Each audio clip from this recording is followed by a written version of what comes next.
All right, so this is I don't know if we'd call it a podcast or just an interview. I have Jake Franczek here. He is the Director of Sports Performance for D1 Sports at St. Cloud State. That's not always been your title, right? You were brought on as something different before. Yes, yeah. I started out as a GA, 2 years as a GA, and then 2 years. Technically, I think they just called me a strength and conditioning coach. I didn't get a full head title, and then this summer got bumped up to Director of Sports Performance. So it's been a couple crazy years, but it's been awesome. Yeah. So just going over your bio here, this is your 5th year working with St. Cloud State. You've been with the team since 2020. That was a wild time too, I'm sure. Just starting right at the start of COVID. Yes. Yeah. Started COVID, which actually I'd say it helped me a ton as a young guy coming in. Because this was my first, full-time job. I'm a GA technically, but when I started, you're here running everything for yourself, right? And the late start because of COVID and everything, the rules were not fun, and all the testing and all that stuff and different groups of people wasn't fun. But it gave me August, September, October, November, basically 4 months to kind of get myself going in the way I wanted to train and kind of rules of the weight room. Here's how flow looks. Here's what we want to do. So I really got to establish what my training was going to look like, how it was different before having to, typically if somebody's going to get hired to start in August, you're playing games by October. There's not a ton of time to do that. So it really was, it was kind of a pain in the butt sometimes, but it honestly was probably one of the biggest blessings in disguise with me coming in. Yeah. Yep. All the unexpected benefits of that for that crazy time, right? Yes. So then looking here, you did your internship. You graduated from Grand Valley. Is that right? Yep, back Grand Valley home. State. And then did an internship at the University of Minnesota working specifically with men's and women's hockey. Was that under Cal Dietz? That was under Cal Dietz. Yeah, the man, the myth, the legend, Cal Dietz. One of the best experiences ever to try to learn stuff. Like it's the mad scientist is what we call them, and I mean that weight room is a lab essentially. So it's the possibilities are endless, the learning's endless. It's an unbelievable experience. Wow. I remember just growing up, I don't have obviously as much experience in the strength and conditioning world as you do, but growing up, my head football coach was a CSCS, and I took like a sports science class in high school, and everything was all about what Cal Dietz is doing, and yeah, so it was just fantastic. I'm glad we have that similar love affair there with him. So, Yes. So that's kind of your history. I want to get into, one more thing I didn't mention. So you have 23 athletes that have gone on to sign professional contracts so far. Yeah, That's so a pretty far, good which claim is to crazy. fame. So. It is. It's not even something that I really honestly thought about. Probably till I got to Minnesota, and I don't know what number Cal's at right now. It's in his bio online. I just laugh every time you see it. It's like, oh, I got X amount of national championships and world championships and this, that, and the other. And then it's like 300 athletes that have signed pro contracts or whatever. And it's like, wow, they're already a couple years in, and we're at 23, which is nuts. That's awesome. So I want to ask you first what got you into strength and conditioning, and then we'll get into more your management of these hockey athletes. Yeah, absolutely. So I'd say strength conditioning for me was honestly a little bit of an accident. Going into college, my plan was to be an athletic trainer and then go to PT school. That was the game plan. When I was in high school, I was an athlete, not very good, loved playing. My training consisted of like kickboxing, CrossFit, those sorts of things. We didn't have a strength coach, any of that. So I didn't really know what a strength coach was. And I knew I wasn't going to play sports beyond high school. So it was like, okay, what's my avenue to stay in athletics? It's like, oh, sweet, athletic training. I can go to PT school. I'm going to go work for the Green Bay Packers. I had it all figured out, right? And then I got into school. I did all the job shadowing hours. I had a couple hundred hours in PT clinics, on the sidelines, different things. And Grand Valley, I picked Grand Valley because of the AT and PT program. The transition was going to be pretty seamless. And when I got there, there's a process to applying to the AT program. Athletic training, and now it's all switched over, but it's a master's degree instead of a bachelor's degree. So when I got there, my class was the last group to apply to the AT program as undergrad because Grand Valley was trying to get ahead of what the national change was going to be. So we went in, and I am not a 4.0 student. I never was, never will be. and I was the top of our class. Like all the AT students that were applying to the program, I was the guy. Like I worked my butt off for it. I studied, did everything, all the hands-on, everything. I was unbelievable at it. I was loving it. I was having fun.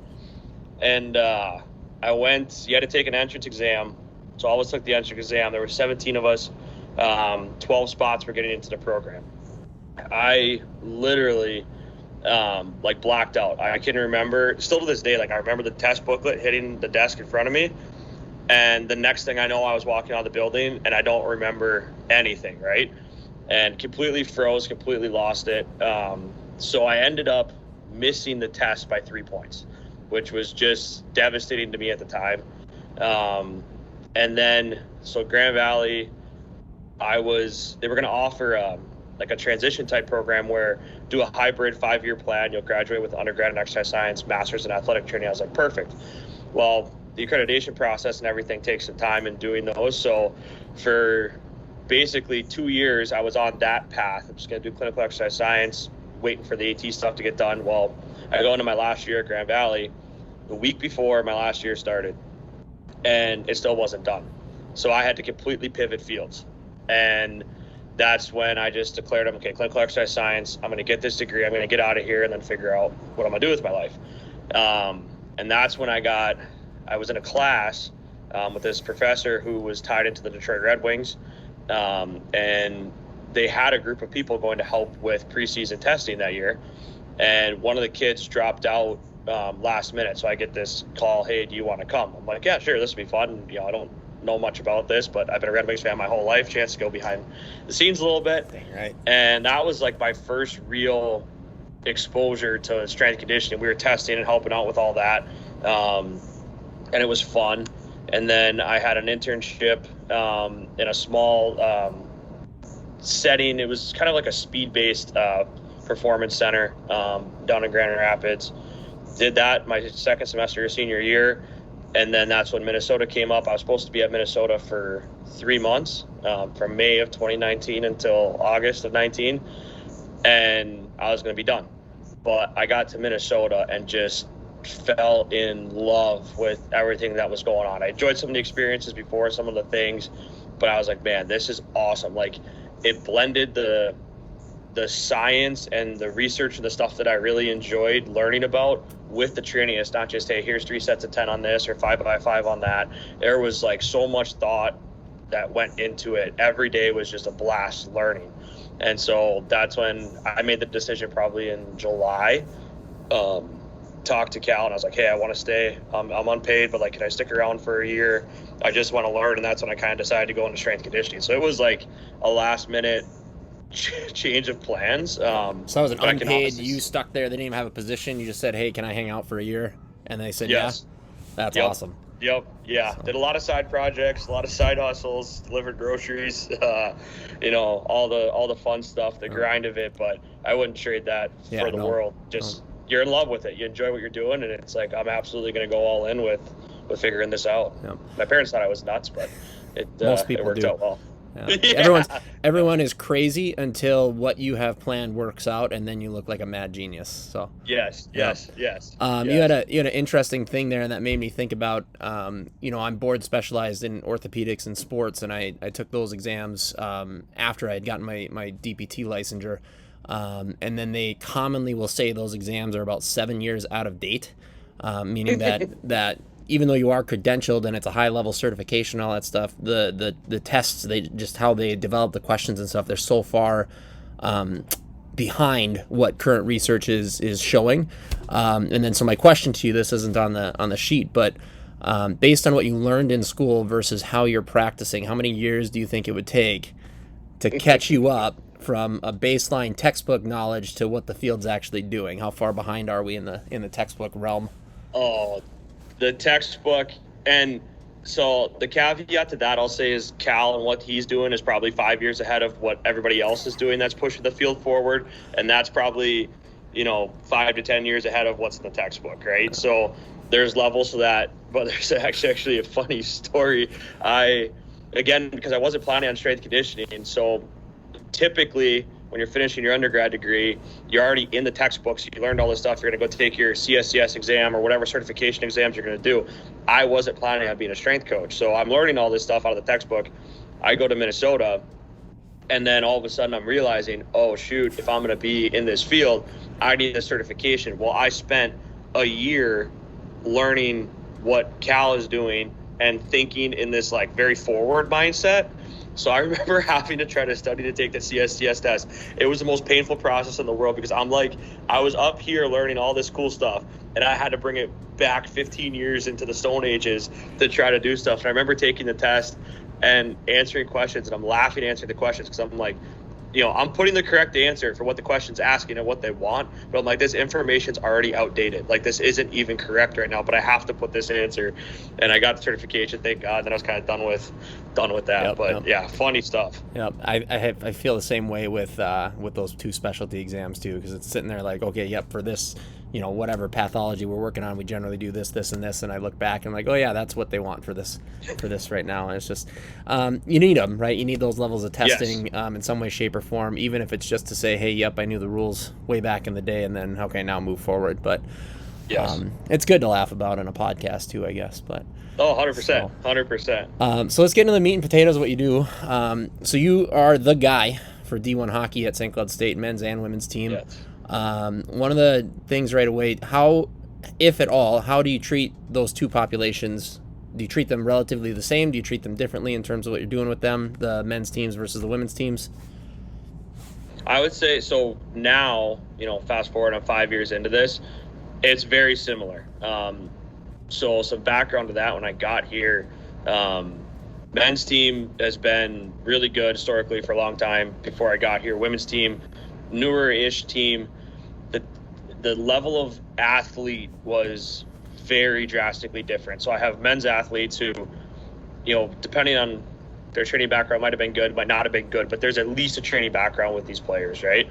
And I'm getting women's players who aren't as versed in what a weight room is, what training is, here's what things look like. So I remember when I started, if you looked at the 2 programs, it was drastically different. And then now over time, as we recruit better and better players, as even just the world evolves in mindsets of people around fitness and training and taking care of your body and all those sorts of things, we're getting in a level of athletes a little bit higher. The other thing that, and I didn't even think about this until I got to St. Cloud, but men's players typically have high school, a year or 2 of juniors before they're getting to college, right? These women's players, we're getting them, for the most part, probably 90% of them, straight out of high school. So depending on where they were in high school, they might also, I didn't have a strength coach when I was in high school. They might not have had one. They might not have been exposed to one. Maybe they're a multi-sport athlete, which is a great thing, but they hadn't seen a weight room before. They might have done CrossFit and kickboxing, but that's about it. yeah, exactly. I have had actually 2 of those, which is funny, but so it kind of, you have to meet them where they're at when I first got here. And then as I've gotten, I'll say, a little bit smarter in doing this thing full time, you start to find different ways to catch people up more efficiently. Hey, if my contact hours start with you at a certain point in the summer after graduation, now I can use a couple months before you get here, try to bridge the gap, different things like that. So at this point now, it's pretty status quo across the board. It's high level of training. With both groups. At the start, though, it definitely was not. Yeah, yep, for sure. So, like, in season, your lifts for both athlete populations, they're generally similar depending on where they're at with their different seasons, because they start staggered, right? The women's team typically starts a little earlier. Yep, they're usually somewhere between 2 to 3 weeks ahead of the men's team.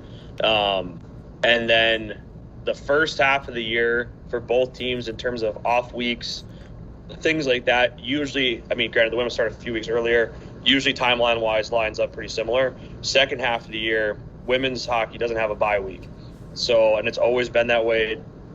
So you're now, when you get back in the second half, there isn't that, oh, hey, I know I have this week if I can, run some GPP stuff, or I can help them recover, or take care of issues that we have. Now in second half, it's like trying to stay ahead of it, because you're now in a sprint to, fingers crossed, playing a national championship game in March. That's 3 months of nonstop, no break, we got to go. Whereas in the men, the second half of the year, you're going to get at least one bye week, depending on what happens with playoffs and timing of things. You might end up with a second one. Even if you play to a championship, you almost get a third one kind of between first round of NCAA tournament and the Frozen Four. So the second half gets handled a little bit differently in that regard as well. Yeah, more conservative, more load management kind of a mindset. Yes, yes. The women's click into it. I mean, we're a couple weeks into the second half, and we're already starting to look at some of that stuff. Okay, we got to try to pull back here. We got to pull back there. And are you talking mostly like training volume or intensity or volume? I'm a big believer that these athletes, especially after they've trained for a while, their bodies, you're hardwired for intensity, especially to sport of. I mean, I'm biased towards hockey because I spent my career in hockey now, so my lens is through that. But I mean, these kids from a young age, the sport of hockey, you're thrown into, essentially, I'll tell people, it's like cage fighting where there's nowhere to go. You're stuck in within walls. The play of hockey, except for the ends of periods, doesn't ever stop. Like, you hop over the boards, you're changing on the fly. Even when you're sitting down resting, you're still listening to the coaches behind you. Okay, who's the next line? Who's the next pair? Oh, shoot, we're on the power play now. We got to pivot. So their brains and how they're hardwired over many, many years before they get to us is intensity, and the brain's always clicking, the brain's always going. So you have to, majority of the time, hit them with that stimulus. Occasionally they get fried. Okay, we'll take care of you now. We'll bring you down. Mm-hmm. But majority of the time it's pushing intensity and it's dropping volume, because I made a mistake early. You pull the intensity back too far, now they start to feel sluggish. Now we start to have heavy legs. It doesn't work out the same way that we needed to perform at your best. Yep. Peak of scientific information, I remember it was a few years ago when Tom Brady was still playing with the Patriots, and one of the last Super Bowls that he won, there's a thing going around, a meme on Facebook about how Belichick had his guys squatting, I think it was like 90% of a 1 rep max, like 2 days before the Super Bowl or something like that. Yes. So is that what you're doing right before the NCAA championship? Are you squatting to a 1 rep max or 90% of it? We don't. I won't put bars on any of our athletes' backs second half of the year, but we will move. We will move stuff. We will work at max effort through different methods. They'll be giving me, 100% if it's a rack pull or if it's something like they're hitting those. It's full contraction. Everything's going. Because you need it. Like, you have to have it. We even do some of that stuff on game day mornings just to make sure that things are firing on all cylinders. So, for sure, we're hitting them with stuff that if you would have asked me before I got into it that I'd be doing, I'd been like, hell no. Like, there's no way this is going to happen. No, but it's the way the human body works. It's an amazing thing, and you got to try to be smart with it. Not to impose my my will of powerlifting upon you, but that's one of the things where it's like, man, if I'm beat up from working out, that's the first thing I do. I cut the volume, but I'll still go to 90% of a max for 1 rep, yes. Right? And again, just to maintain that training intensity, it takes very little. You would agree, right? It takes very little volume, but a lot of stimulus to maintain your athleticism and that performance that you've cultivated, I guess. Yes. So we kind of touched on a few of it. I use the like a 1-year mesocycle kind of as a framework for these questions. So we kind of talked about off season, we kind of talked about preseason, and then in season. What are your goals for off season? So not new coming athlete, but okay, you just finished up, you won your NCAA championship. You give the boys a few weeks off, or girls a few weeks yes. off at that point, and then what? Oh yeah, it's 2 weeks. To me, it's 2 weeks. Get away, unplug. You've been, hockey as a sport in college, we laugh because they always say fall sports or spring sports. It's like we're an all year sport because we get here in August and fingers crossed you play until March for the women and April for the men. So when you get done with that grind, it's like, hey, take 2 weeks, decompress, whatever it is that makes you happy and you want to do. So usually what happens is the first week, everybody's gone. Like, I don't want to think about coming to the rink. I don't want to think about touching a weight. I don't want to think about my skates. I don't want to do any of that. Usually week 2, so people are like, okay, I kind of need to move a little bit. I need to get my body going. Like, I've been sitting around or I've been having too much fun, whatever the case may be. And then after 2 weeks, we'll really kind of kick things into motion at that point. Yeah. So what are your goals at that point then? So you're refreshed, you're recovered. What are you working on for that period of time? Yep. So I'll like to run, and it always kind of depends on the academic calendar too. It's like my first year when we played through the national championship game, it gets a little weird with finals week coming up and all that. But typically, take your 2 weeks off. I want to run you through some GPP, range of motion stuff, just reestablish a base level of fitness, right? Like, yes, they still have fitness, but they haven't probably touched a full range of motion on a squat, an RDL, on glute bridges, bench presses, deadlifts, whatever it might be. We have to restore those joints. We have to restore the range of motion and the tissue again and get it prepped for what we want to do over the course of the off season. After 2 weeks of GPP work, I'll test them then. I don't like to test right after that break because we peaked them at the end of the year. So our volume's down. We're just trying to get you to play hockey games and feel as good as you can. Take a couple weeks off. So we use 2 weeks of GPP, get the body moving. I'll run my testing after that 2 weeks, baseline testing.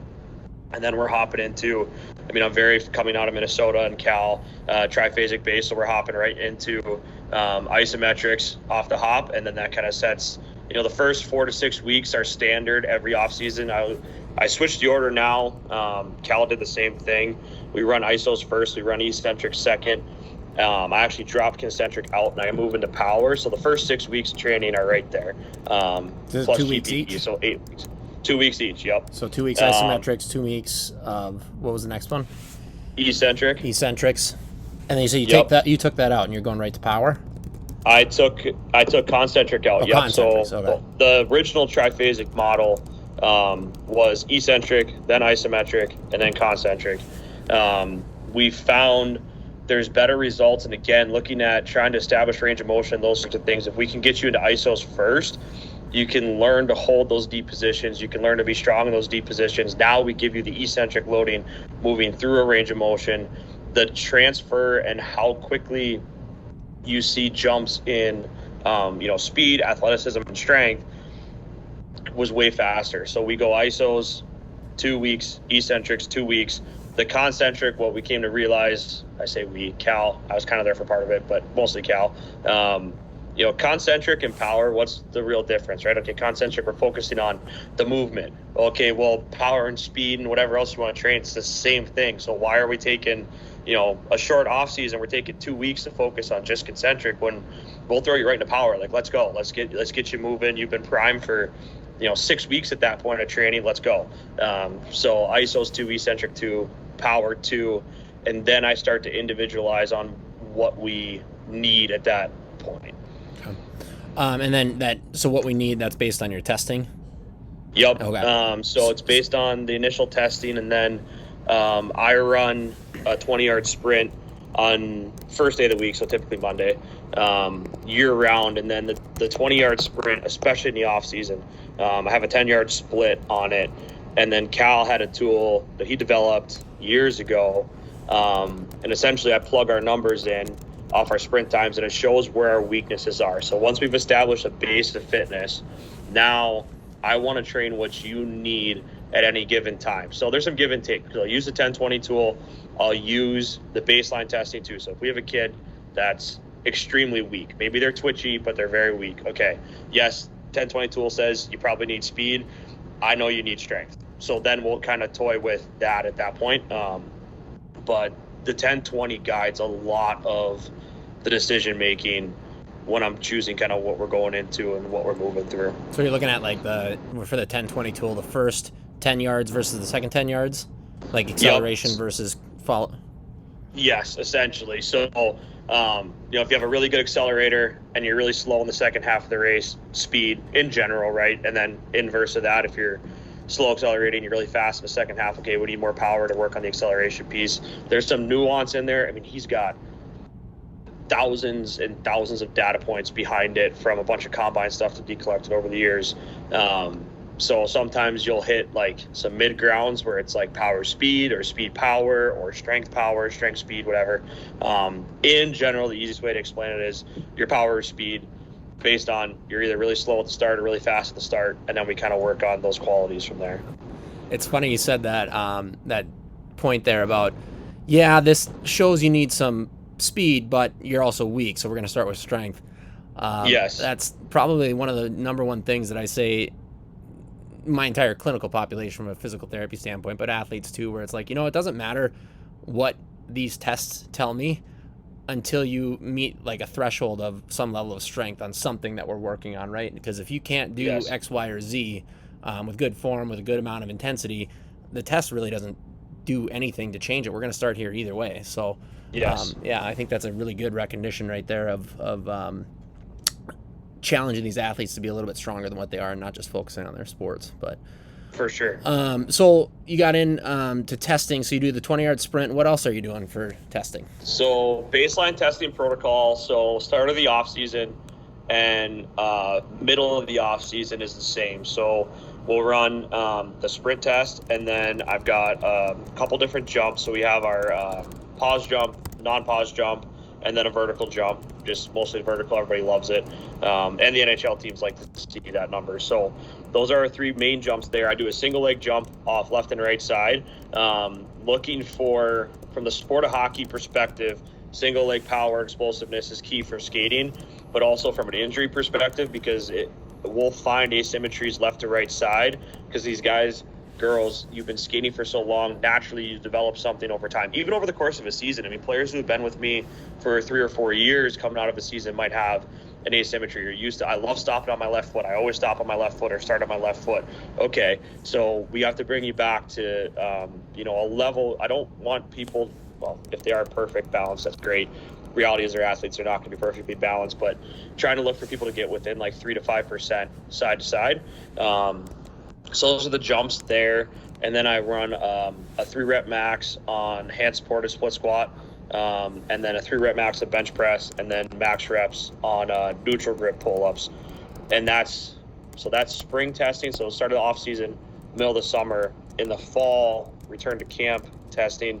I do all of that, plus a bike conditioning test, and then an on-ice conditioning test for our skaters. The goalies don't do on-ice conditioning tests because hopefully they're never skating around the rink. I don't think I'd want to see most of them skating anyways. I did. My first year, I put a couple of them through it because the bike test has been new. This was my 3rd year doing it.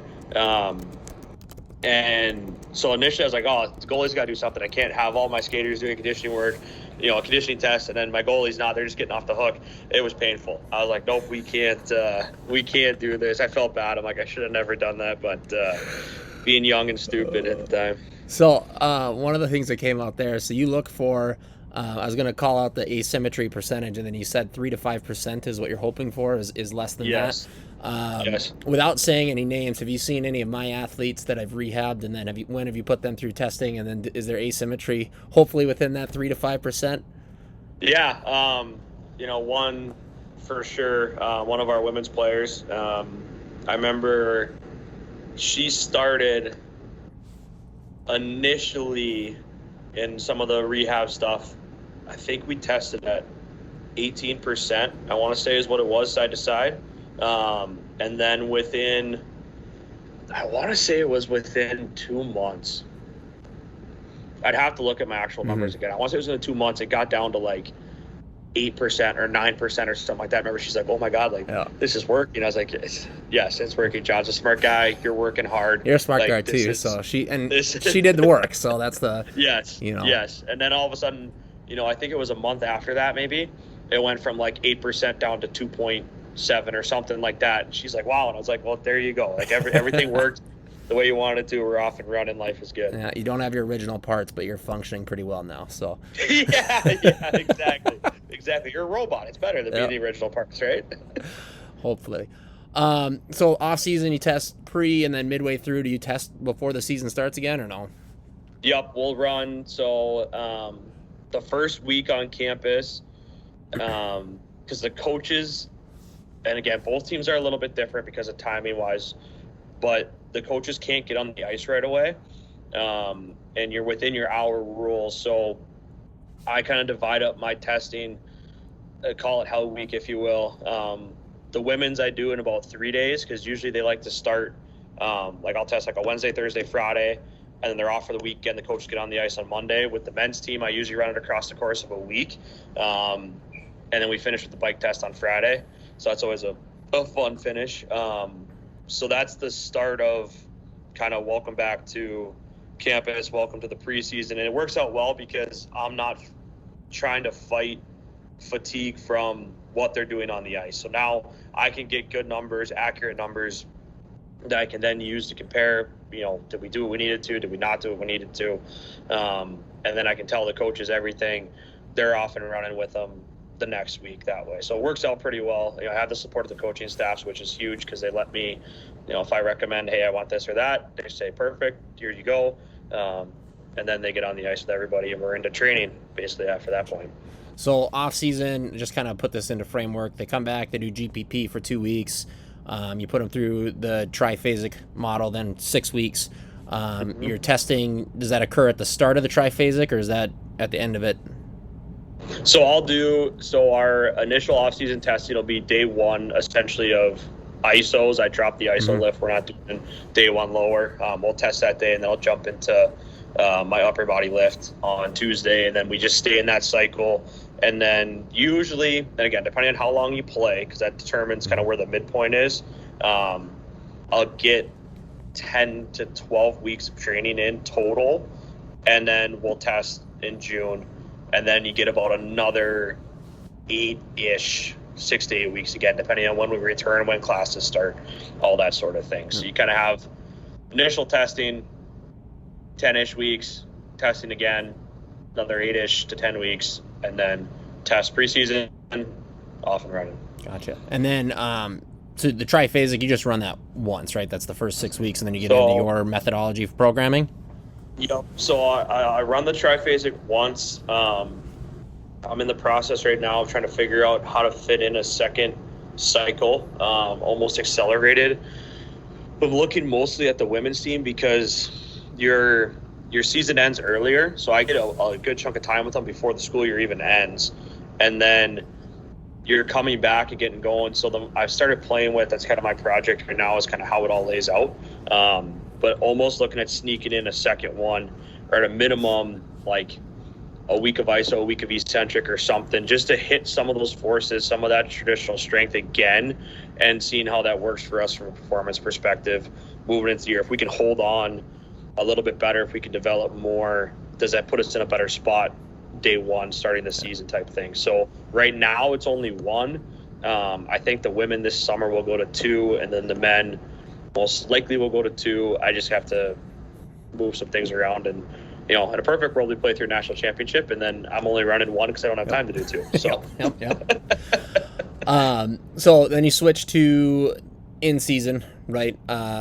Get the athletes back on campus. They've gone through their full testing. You're starting. What's programming look like then at the start of the season? So I'll go 4 days a week. So usually Monday, Tuesday. For the women's team, I'll go 4 days a week. Monday, Tuesday, Thursday, Friday. Usually for an hour a day. I do 2 lower bodies, 2 upper bodies. I get roughly 4 weeks of that before the 20-hour rule opens up and we're practicing way more. Once the 20-hour rule takes place, I'll drop to 2 total body lifts a week. The men's team, because they'll skate, they'll skate with the coaches less than the women's team will, so I have a couple more hours to work with. I'll usually lift them 5 days a week, 3 lowers, 2 uppers, and then maybe a 6th conditioning day, depending on where hours shake out and kind of how all that sets up. Yep. So the 20-hour rule, for those that might not be familiar, right? That's 20 hours of coaching contact per week for the athlete. Yep, correct. Yep. And then what is it before the 20-hour rule opens up? Is it? I don't remember what number you threw out there. It's 8 hours total time, so you can divvy it up essentially however you want. So if the team want to do 8 hours on the ice and no hours in the weight room coaching, you could do that. Usually we end up 4 and 4. Like I said, with the men's team, if they're only going to skate, coach, they're going to get out maybe twice. I might have 6 hours to work with or 5.5 hours to work with instead of the 4. So it used to be when I first started, it was a hard split 4 and 4. And then now they kind of opened it where it's 8 coaching hours. However you deem as a program you want to use them, that's how you use them. Gotcha. So do you do goals during the season, right? So obviously in the off season, we're trying to shore up deficiencies and all that stuff. You're switching to maintenance mode right away, or how is it different first half to the second half of the year? So first half of the year, we go down to the 2 lifts a week. but I still get contact. And again, with the hours, and each team runs it a little bit differently. With the women's team, I get 2 lifts a week, so typically Monday and Wednesday if we're playing on Friday, Saturday. And then I'll get 2 small touches with them Friday and Saturday morning, probably 20-ish minute, 25-minute deals. I'm still trying to develop fitness and athleticism a little bit when we get to the first half of the year. And then some kids who are lacking, so like let's say we have a redshirt kid or we have freshmen who we know aren't going to play, they're in a little different spot. With the men's team, I'll get the 2 lifts a week, so again, typically Monday, Wednesday, but then I'll get weight room touches Tuesday, Thursday, Friday, and Saturday, and they might only be 15, 20 minutes, but I get a chance to kind of dose in, again, from an intensity perspective, some speed work or some plyo work, warm-up work, whatever it is we kind of need. So the first half, we're still taking some steps. It's not as drastic as it is in the off season. Second half of the year then becomes, okay, if we can keep taking steps, especially early on right now where we're in January right now, that's great. Once we get to the last couple weeks of the regular season, I'm like not worried about results anymore not worried about weight room results anymore. I'm worried about, can we make you feel as good as possible when you're tired and you're worn down, your body's beat up, so we can get you to Friday so you can go play a hockey game on Friday and then do the same thing again on Saturday. But the first half, for sure, we're still trying to take steps. Second half starts out trying to take steps, and then we get into more of a maintenance management model as we finish out the second half. Are you generally spending the same amount of time in the weight room first half, second half? Like the lift duration, is that about the same? Or is that a little bit less? Yeah. Typically about the same. Second half, I might, again, if I drop off, maybe before we switch to maintenance, I might drop off. If I'm usually doing 3 sets of lower, maybe I'll drop it to 2. So I'll save myself a little bit of time there. But it's not like it's not like I go from like an hour in the first half to 30 minutes in the second half or something like that. It usually stays pretty consistent around an hour for most of the year. Yeah. And then are you adding in, like you're doing less volume? Are you doing different, more variety of exercises, or is it the same types of exercises? You're just taking longer in between sets? Taking longer. Let them rest more. Let them heal up. Let them recover. And I like to. It's the battle that you always fight, because you want to be creative and evolve and give them new stuff, but at the same time, new stimulus always has some sort of residual fatigue associated with it. Yeah. So things get very repetitive as you get into the second half of the year for that reason, because I change something on my side because it's going to be fresh and exciting for the athletes. They go out to the ice and they're like, oh man, like my legs don't work or my arms are really sore. Again, a mistake I made early in my career, where now I'm like, hey, this is, it. I know it's getting a little bit boring. Come in. If you hit it with high intensity, high effort, you can rest. If you want to dance and sing and do whatever during the rest times, enjoy yourselves, do it. And you'll feel better when we get to the ice versus me trying to get creative and giving you some fun stuff from me, and then you're going to be sore for 2 days afterwards. It's that perpetual grind of doing the same basic stuff over and over again where you get the progress. Just doesn't look good on Instagram. No, my goodness, no. People I could never run my stuff on Instagram because people would be like, what in the world is this? Yeah. It's like the same thing over and over. It's like, well, basics to fundamentals are basics to fundamentals for a reason. They work for a reason. The best athletes in the world, because I've gotten to work with some longtime pros at different points in my career, they've been doing the same stuff for 20 years. If it works, it works. You feel good. At the end of the day, these athletes aren't, there might be a few across my time that want to lift and train and do fun stuff after hockey's done.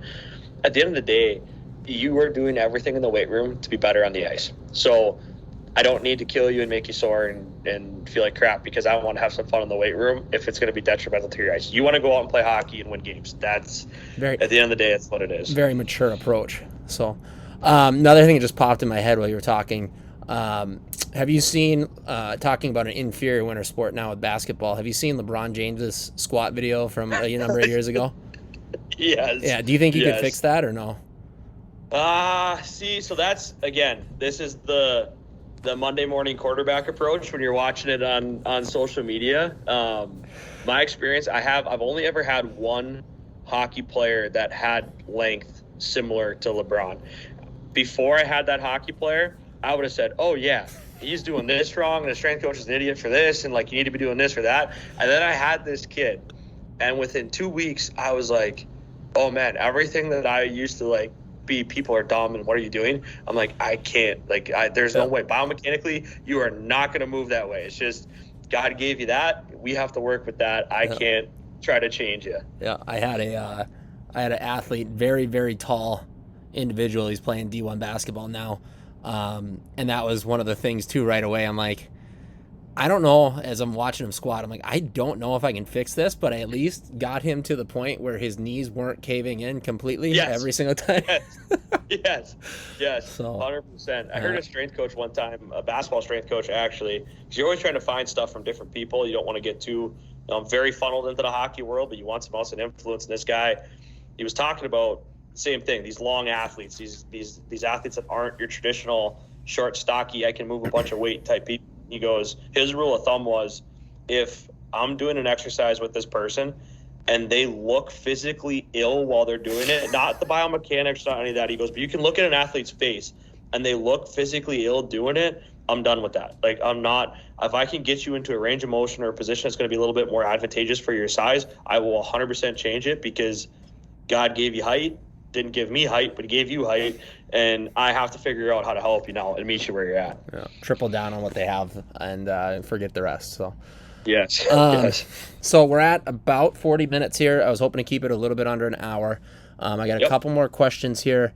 So the big one is, if you're in season and you look at it, things aren't going the way that you want, how do you know what needs to be modified? How do you know how to change things? How are you, like, reflecting on yourself, your performance, all that kind of stuff? Big smile here, so I know you got some info. Yeah, so that's a loaded question, and it's the battle. And I'll say this because you're always trying to develop and learn and grow. And I think every year as I approach that, because it happens every year at some point where things get stagnant, results get stagnant, things aren't working.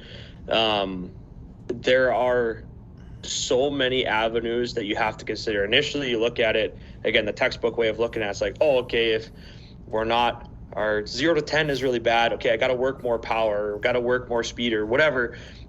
You're from just a textbook training perspective tells you. What you miss in the big picture is, okay, these kids are in school, they might be in a relationship, they have family stuff, their dog died, like, there are so many things. And then on top of that, because they're hockey players first, if results aren't going your way on the ice, or maybe results the team are going really well, your play isn't going very well. So there's the physical piece of it, there's the mental emotional piece of it, there's the, hey, how are you doing? You might just need to have a conversation.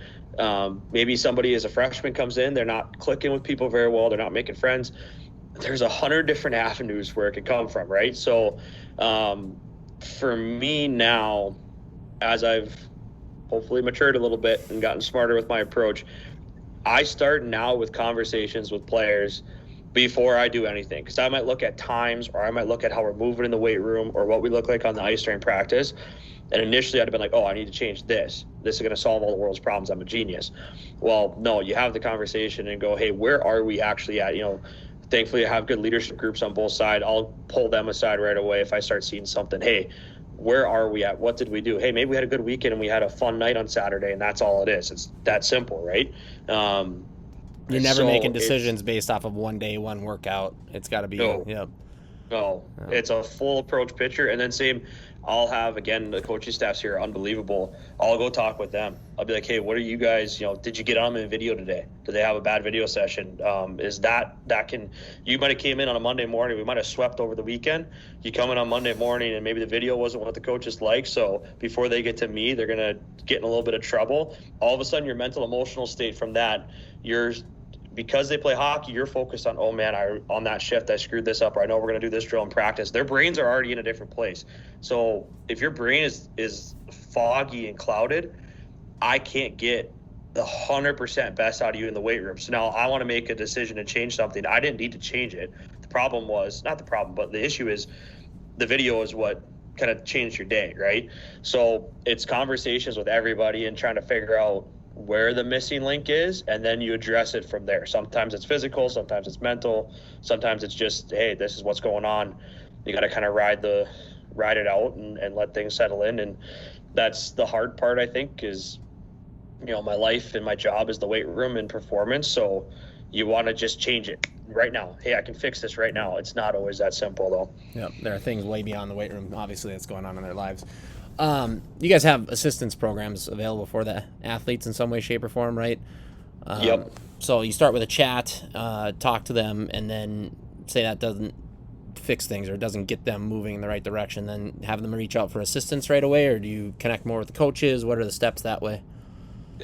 Connect with coaches and then connect with medical, because our ATs kind of had that one up.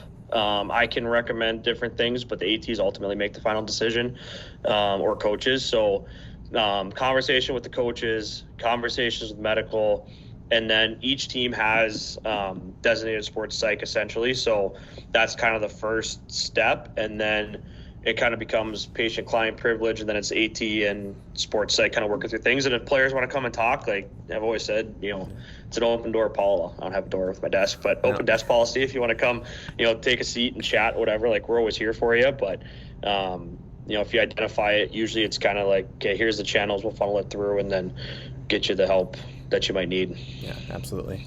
But oftentimes, right, as the SNC guy, you're the first person to notice, right? It could be anybody, but you spend quite a bit of time with them, and obviously, hey, your performance is suffering, so you have some insight there too. So a couple brief questions here, and then we can wrap up. What's the biggest thing you've seen that's changed in the last 5 years in the strength and conditioning world? Oh man, technology, I'd say. I think, and I was kind of getting into the strength field, after my undergrad degree, where technology was already involved, but even in a couple years, and it's the battle that we fight. Technology is great, and it gives you a lot of insight, and it gives you a lot of help, but everybody's trying to start to push. We got to test every movement has a velocity on it. Everything has a time. Everything has a metric. All that's great. And as a strength coach, you love looking at the numbers because, oh, hey, I moved this person this direction or this direction. I can prove all my stuff, right? But it takes away the human element of coaching, and that's the part that I think gets missed a lot. And I'd say the same thing. When I first started and I was young in this, I relied heavily on numbers because I can prove my worth based on numbers. And then you start making decisions. Again, you're taking out the mental, emotional piece. So now the coaching side of things, as I've settled in a little bit, it's like, okay, that is equally as important. Everybody wants the technology. It's wonderful. I love it. I use it. It's great. But the field is starting to get so far down that rabbit hole that you lose sense for, I am a human. I'm working with humans. You still have to coach, interact, talk, know who they are, understand who they are to be able to get results. But technology is it's everywhere. Every Instagram post, everything. You talk to a coach, oh, I just got connected with this company and we're doing this now instead. And it's like, oh my Lord, throughout everything, fun. We are shifting to this exclusively. So 100%. It's the new thing. This is going to make us better than everybody else. And it's like, well, yeah, let's go talk to the Russians and the Soviets who were doing the basics of the basics at a high level for years, and they had it right. So it's a good thing, but the field is really evolving into, and you see it in roles too now, almost every professional team and high-level collegiate teams, there's a sports scientist on staff, and that's really starting to boom and push and grow. And NSCA just came out with a certification for it. I don't remember. It was CSP something or other. I don't remember. Yeah, something along those lines. Yeah. Yep. So, 2 more questions. So, what's something unique about you and your training style? What's your spin on things? I think, well, for me, we kind of talked about it earlier. I like to stay simple. As much as my stuff is advanced and players will laugh, new players, you come in, you see triphasic, and not even just the eccentric iso stuff of triphasic, but my movement patterning and how I'm doing things. My lifts, you look at the sheet printed out, and there are a bunch of words on there that you have no idea what it is, right? So it's overwhelming at first for people coming in, new players. Once you learn it, I'm very simple after that. So oh my God, you're so complex. You got all this stuff going on. It's like, yes, give it 2 months. You're going to realize how simple I am. And I think what's helped me a lot, in my demeanor in the weight room, I'm very relaxed. I'm not a military guy. I'm more conversation. I want you to be able to work and have fun. If you're having fun while we're working, have to be working is the caveat to that. We get good results, and it's as complex as what we're doing might look on paper. It really is simple, and that's who I am. That's how I operate best as a human. I know that.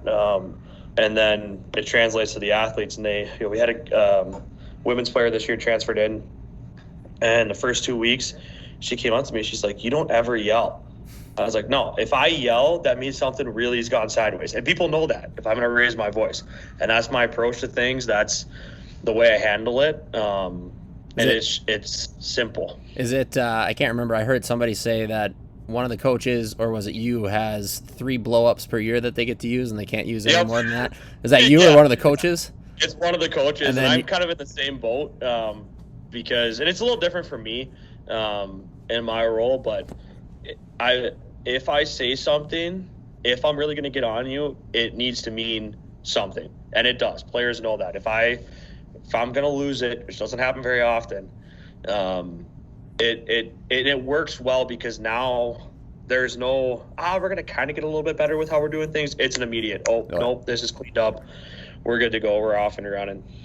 You need that sometimes, right? I'm a parent now, and it's like, yeah, I'll never yell at my kids, and then once in a while it's like, nah, they need to be yelled at. Yes. They need some corrective action here. Yes. Last question here. Where do you see the future of strength and conditioning heading? Oh man, I feel like you're going to say technology. That's the first thing, and I think you're starting. I think right now we're in a transition period. Things evolve so much from all avenues. Technology being one. There's research on stuff that we didn't have before. Like strength and conditioning in terms of a field, it's a very young field. It's not that old. You have a lot of really smart people who were doing things because they knew it got results, didn't really know why it got results per se. So there's all this research and all this stuff starting to come now. The field evolves technology-wise, but also exercise-wise. If you'd have told me when I was in college, and I'm reading all these books and all this stuff, that, okay, the best way to get somebody strong is a back squat. It's like, well, now I have 15 different tools that can get the same result as back squat, and there's more and more and more of that stuff coming out. As the field grows, people research, people learn more, people communicate more. And the good part about the social media and those platforms is now I can connect with people and be with people and meet different people, new ideas, things, and everybody's doing it. So the field just keeps taking steps in terms of what's best practice, how do we approach this, and the technology piece, the research piece, everything constantly is evolving. And I think that's one of the harder parts. You get out of school, you think you know everything because you took some classes, and it's like the learning never stops. You have to continuously be learning, because if you don't in this field, and I'm sure it's the same for your field as well, you're going to fall behind real quick, and you have to be able to stay on top and give these athletes, for me, the best program, the best training I could possibly give you to give you a chance to be better on the ice than the competition. Oh yeah. Yep. I echo all of those sentiments about continuing your development after you graduate, after you get into the field. There is so much out there that even as I was sitting in the classroom, right, and it's like, man, this is a lot of information. Then you get out in the real world and it's like, oh, there's a heck of a lot more out here too. And some of it, like, this much of it has value, but you got to wade through all this piles of stuff just to get to that. So. Yes, and that's where I think school is important, right? And like I mentioned, I'm not the 4.0 student, I'm not that guy, but it gives you have to have a base level of understanding and knowledge. So if you can understand the basics of what you're learning, the NSCA test for CSCS might be 10 years outdated, but when you have a base level of understanding, it gives you a lens to view everything through, right? Because you could go through social media like the LeBron video, or you could scroll through Reels for an hour and see 20 different things. But if you don't have a lens to filter through what's real and what's not, what actually works and what just looks cool for the camera, you're going to make a lot of really bad decisions. Yeah. So you have to have that basic understanding and ability to know that, so that way you can view everything and go, okay, this is real, this is not real, here's what I implement, here's what I don't implement. Yeah. having a principled framework is what I tend to call that in a rehab setting. Yep. And I don't know, I probably won't ever work with you clinically, but my clinical framework is what deficit does this athlete have going on, and how can I fix that to allow them to squat better? So like I go back to, you mentioned movement patterns before: squat, hip hinge, single leg movements, press pull, and then some level of carry or locomotion, right? And so those 6 movement patterns, I filter everything through. Okay, they have deficits here, here, and here. How do I fix that local deficit, and then how do I bring it back into that movement pattern, right? Yes. And then everything else is just noise, right? There might be some good value out there, but if it's something that deviates away from that principle, it's like, man, I don't know if that's worth my time or not. So. Yes, 100%. 100%. So, similar. You mentioned movement patterns. Would you say similar movement patterns there, or what would you include in your hierarchy of movement patterns? I'd say for sure that, to me, hinging a little bit with hockey, not as I've gotten away from that a little bit, but for sure push, pull, squat, the big 3. And then for us, in the nature of skating, it's how well can you move laterally. And so it's trying to get into some of those pieces as well. Okay, it's great if you're linear and everything's going great linear, and then your skating stride's always coming down and out. All right, so you're the strongest person in the world going this way. Then you have to go this way. You lose everything, right? Yep. So that's where like a single leg jump test is good for me. And even our programming, a ton of stuff, even if we don't necessarily need it, is working it, because I know you're going to need it when you get out to the ice. Mm-hmm. Yeah, I think world of strength and conditioning, 95% of it's going to be roughly the same in all sports, and then we get those 5% of we got to be really aware of the lateral movements in hockey players. So. Yes. Yeah. 100%. Well, cool. Well, we're getting to the end of time. I don't want to abuse your time either. So I just wanted to say thank you for taking the time. Yeah, absolutely. And then anything else that you have for parting thoughts or anything like that for, it's a group of undergraduate classmates or undergraduates in a strength and conditioning class, exercise science majors. What words of wisdom do you have for them? Yeah. First of all, thanks for having me. I'm glad I got to chat with you here, and hopefully, students wise, you can pull something from this. We kept the cuss words to a minimum too, so that was good. Yeah, exactly.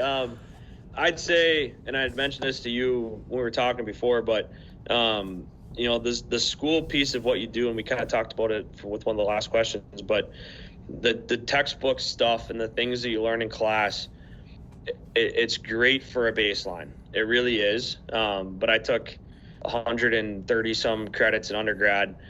Probably 10 of them actually really, really helped me. The other ones, it's good information and it gives you a good view of things. But you have to find ways, good mentors, good networking, good resources to learn from. Because what happens in the real world, what happens in the weight room, my first time coaching on my own, even something as simple as running a warm-up, right? You learn in college, okay, hey, we have to do, ramp protocol and this and that and the other thing. And then all of a sudden you get in the room and it's like, okay, well, that doesn't go how the book said it's going to go, right? So the textbook is good. The learning is great, and you need to learn. You need to have a lens to view things from. But the real world application and doing it will change your life. I think for the first 2 years full-time in this field, I don't know that I actually read or watched or learned anything from that perspective, but just hands-on coaching, I was like, oh man, I didn't think about this. Writing a workout, hey, you got to do, push, pull, hinge, right? That's what we're going to do today. Well, did you think about how 27 people are going to flow through a weight room trying to do that? I didn't. I remember my first lift, and I had the perfect lift planned out on paper, and all of a sudden I look at my watch, I'm like, we're an hour into this thing, and I got half my workout done because the flow of it was terrible.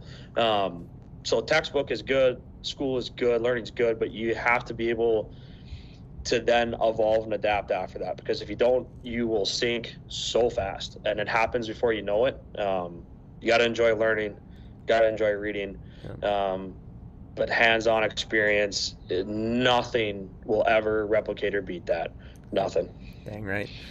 Making small mistakes is commonly what I say to students, right? You go out there with your plan. Things aren't going to go according to plan, but when you make mistakes, just do your best to make them in a small manner. Don't throw out the whole workout, but come back to, okay, try this, and then if it goes poorly, it's not that bad. It's not the end of the world. But So Yes. So you have a good thought process with your plan. You know, you have a good thought process to plan. You plan it, you execute it, and then you go back, review it. Okay, this was wrong, that was wrong, but you know why you did it in the first place. Okay, what can I do that's better? Adjust it, and then boom, all of a sudden things work out, and it's wonderful. Yeah, awesome. All right, so we'll wrap up here. I'm gonna stop the recording, and then I just want to say goodbye. So Yeah, give me absolutely. one